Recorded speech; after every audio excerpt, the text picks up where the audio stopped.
नमस्कार दोस्तों, स्वागत है आपका हमारे चैनल कहती हूँ कहानी में। इस चैनल पर हम हर हफ्ते साहित्य जगत से कहानी ढूंढ कर लाते हैं उन लोगों के लिए जो पढ़ने पढ़ाने के शौकीन हैं, कथा कहानियों का रस लेना पसंद करते हैं और साहित्य से जुड़े रहना चाहते हैं, लेकिन किसी वजह से इन किताबों को अब पढ़ नहीं पाते। तो आज जो कहानी लेकर आई हूँ उसे शरद जोशी ने लिखा है। शरद जोशी जी हास्य व्यंग से भरी हुई कहानियाँ और लेख लिखने के लिए मशहूर थे। आज की कहानी का नाम है मुद्रिका रहस्य। उन दिनों राजा विक्रमादित्य के दरबार में ले देकर कवि कालिदास की ही चर्चा होती थी।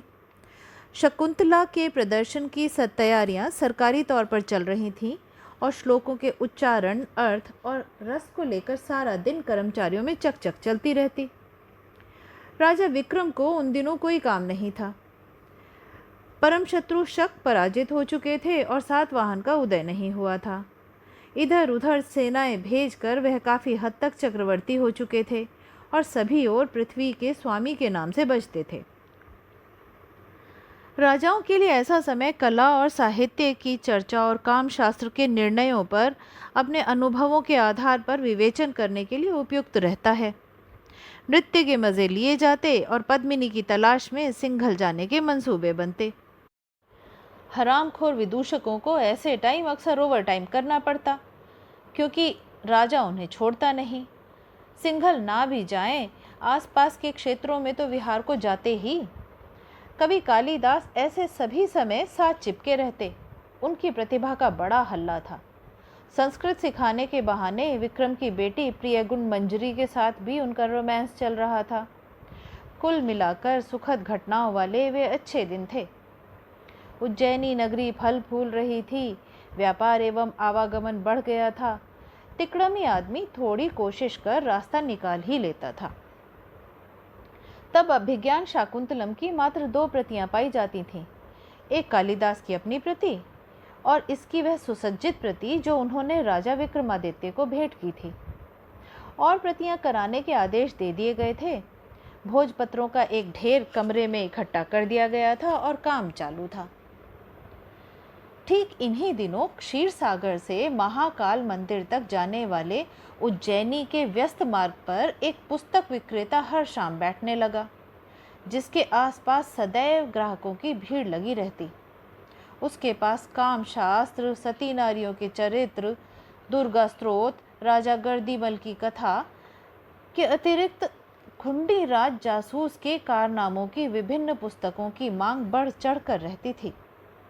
दिन भर दरबार में बैठे कालिदास की कविताओं का गुणगान करने वाले दरबारी भी जब घर लौटते तो फुटपाथ से ऐसी एक जासूसी पोथी खरीद लेते और वस्त्रों में छुपाए घर ले जाते।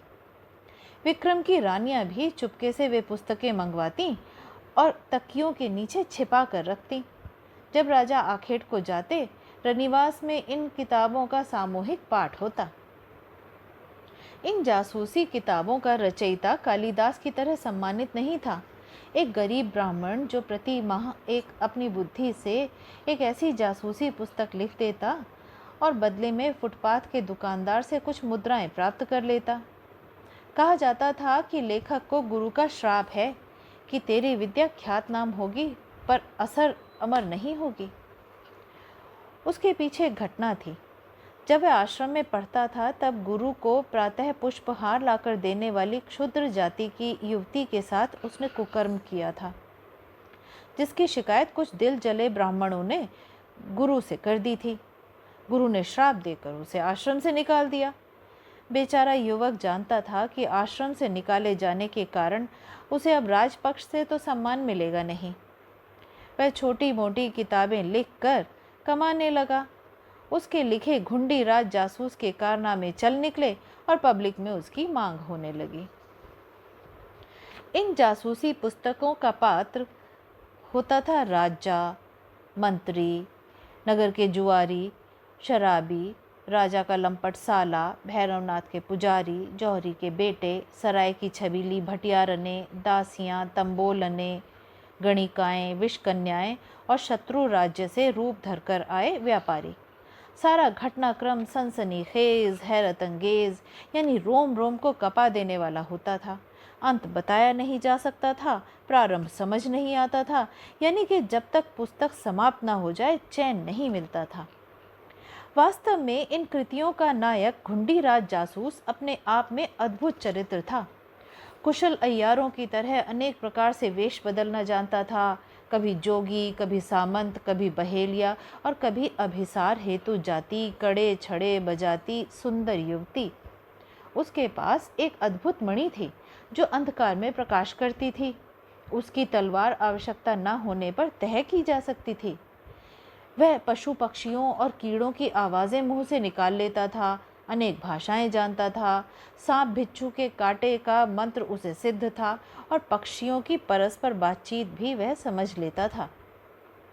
वह अपनी कमर में हमेशा एक पतली सी रस्सी बांधे रहता, जिसमें फंदे लगाकर वह कभी भागते अपराधी को पकड़ता, कभी ऊंचे झरोखों पर चढ़ जाता और कुएं में लोटा डालकर कभी पानी खींच लेता।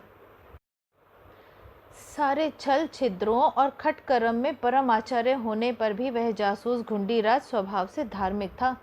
ऐसे ही कामों में मदद करता जिससे न्याय की रक्षा हो और राजा उसे पुरस्कार दे। उसका हर काम सफल होता, जैसा कि किताबी जासूसों का होता है।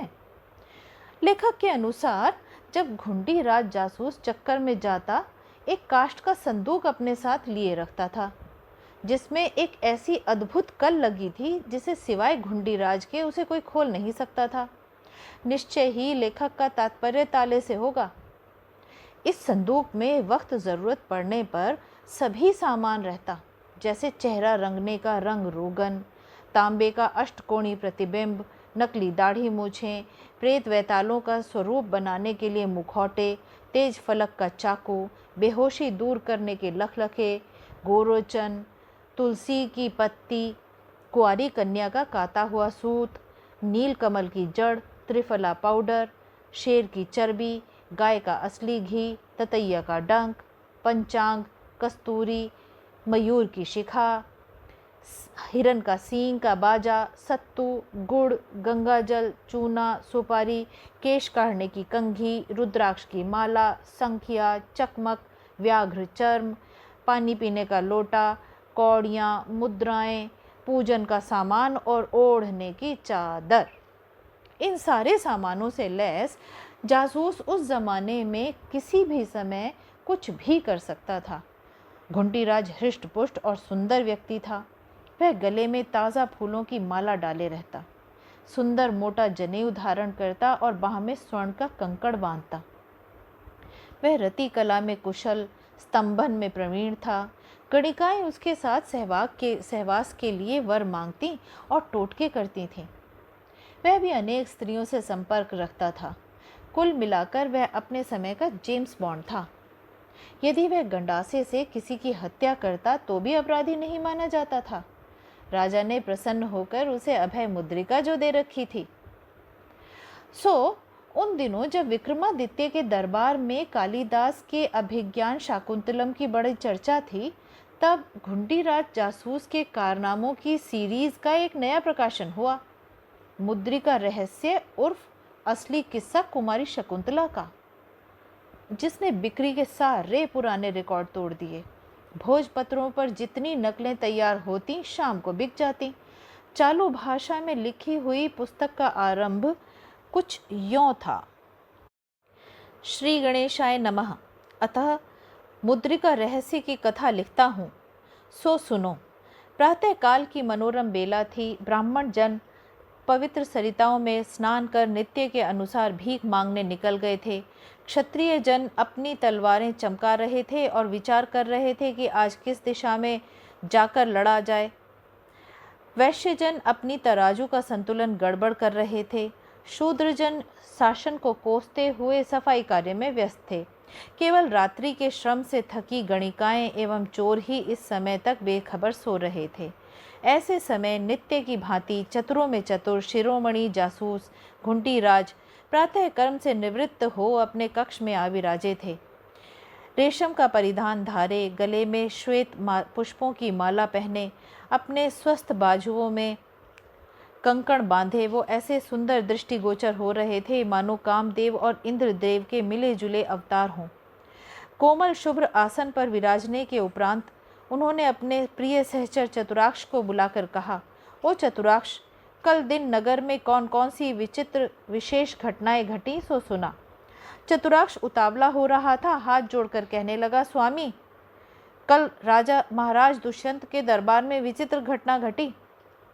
क्या क्या, जल्दी कह, मैं जिज्ञासु हुआ जाता हूँ।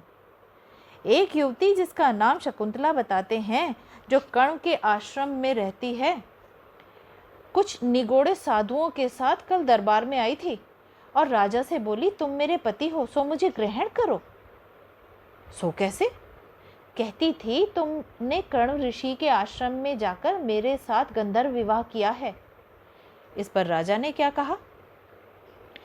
राजा ने कहा, हे देवी, गंधर्व विवाह की भली चलाई, मैंने तो तुम्हारे दर्शन भी पहली बार कर रहा हूँ, तू है कौन? फिर क्या हुआ? तिस पर वह रूप गर्विता आश्चर्य व्यक्त कर अपने भाग्य को कोसती हुई प्रलाप करने लगी कि हाय हाय, देखो, आज मेरा ही पति मुझसे विमुख हुआ जाता है। राजा ने युवती से प्रमाण नहीं मांगा, पर युवती शकुंतला ने कहा, अब तो मेरे पेट का गर्भ ही प्रमाण है, क्योंकि जो मुद्रिका तैने दी थी वह तो खो गई, गर्भ तो कोई प्रमाण नहीं हुआ। यही तो राजा ने कहा। घुंडीराज और चतुराक्ष परस्पर बातचीत कर ही रहे थे कि सेवक ने आकर निवेदन किया कि वक्कल वृस्त धारे एक युवती आपसे मिलना चाहती है। लो चतुराक्ष, लगता है वही आई है जिसकी हम चर्चा कर रहे हैं। अब शेष कथा उसी से सुनूंगा। तू टोह में रहना कि जब अब राजा क्या करता है एवं नगर में क्या प्रवाद फैल रहा है। जो आज्ञा। उपरांत घुंडीराज ने सेवक से कहा कि युवती को कक्ष में बुलाए और आसन दे। शकुंतला आई और प्रणाम कर बैठ गई। घुंडीराज शकुंतला का सौंदर्य देख ठगे से रह गए और विचारने लगे कि कर्ण के आश्रम में यदि ऐसा माल भरा है तो एक बार वहां अवश्य जाना चाहिए। आप आश्रम वासिनी प्रतीत होती हैं, घुंडीराज ने शकुंतला से कहा। सचमुच जैसा मैंने सुना था आप बड़े चतुर हैं। आपने कैसे अनुमान किया कि मैं आश्रम वासिनी हूँ? कोई कठिन नहीं। वक्कल वस्त्र पहनने और कान में कुंडल डालने का चाव अब नगर की स्त्रियों में नहीं रहा, परंतु आश्रम कन्याओं एवं भीलनियों में ऐसा रिवाज शेष है। इसी से पहचाना। आश्चर्य है। आप दक्षिण दिशा से आई हैं? हाँ, पर यह आपने कैसे पहचाना? कोई कठिन नहीं, घुंडीराज ने कहा। पवन का वेग इन दिनों दक्षिण से उत्तर की ओर है तथा आपके केश उड़ उड़कर कपाल और कपोल पर जम गए हैं। आप चिंतित प्रतीत होती हैं। आप ठीक ही कह रहे हैं। मैं अपनी चिंता के कारण ही आपसे सहायता लेने आई हूँ। निर्भय होकर मुझे सच सच बताइए। मेरा नाम शकुंतला है और मैं कर्ण ऋषि के आश्रम में माता मेनका, जो इंद्र के अखाड़े में नाच करती हैं, पिता ऋषि विश्वामित्र हैं। जब वो तपस्या कर रहे थे तब इंद्र ने मेरी माँ। अच्छा, वह कांड। हाँ, मैंने सुना है। तो तुम मेनका की पुत्री हो। तुम्हारी अम्मा के तो बड़े चर्चे हैं। खैर, अपनी कहो। कर्ण के आश्रम में ही मैं पली हूँ। कुछ माह पूर्व आश्रम में राजा दुष्यंत का आगमन हुआ। उन्होंने मुझसे गंधर्व विवाह का प्रस्ताव किया। ऋषि थे नहीं और प्रतीक्षा करने का समय नहीं था, सो मैंने स्वीकार कर लिया। इस आयु में प्रायः ऐसा हो जाता है। जो भी हो, हमारा विवाह हो गया। पर कल जब कर्ण के घर से मैं विदा होकर यहाँ आई तो मेरे पति राजा दुष्यंत ने मुझे पहचानने से इनकार कर दिया। आपने याद नहीं दिलाई? राजा लोग यात्रा में यहाँ वहाँ विवाह कर लेते हैं और राजधानी आकर भूल जाते हैं, पर आप जैसी सुंदरी को एक बार देखकर कोई भूल जाए, सहसा विश्वास नहीं होता। सिर्फ देखा ही नहीं, मैं उनकी विवाहिता हूँ, उनके होने वाले शिशु की माता। यह तो दुखद प्रसंग है। आपके पास कोई प्रमाण नहीं? एक मुद्रिका राजा ने दी थी, सुख हो गई। कुछ देर विचार करने के बाद घुंडीराज ने कहा, बताइए मैं आपकी क्या सेवा करूं? आप बड़े जासूस हैं। आपने कई मामलों को सुलझाया है। कण्व आश्रम के ब्रह्मचारी लड़के वेद पाठ छोड़कर आपके किस्से सुनते सुनाते रहते हैं। यदि आप इस रहस्य का पता लगा सकें कि राजा दुष्यंत मुझे क्यों भुला रहे हैं और किसी तरह इस विपत्ति से निकाल मुझे रानी बनवा दें, तो मैं आपको मुँह मांगा धन दूंगी। घुंडीराज ने इस हेतु पूरा उद्योग करने का वचन शकुंतला को दिया और उसे विदा कर दिया।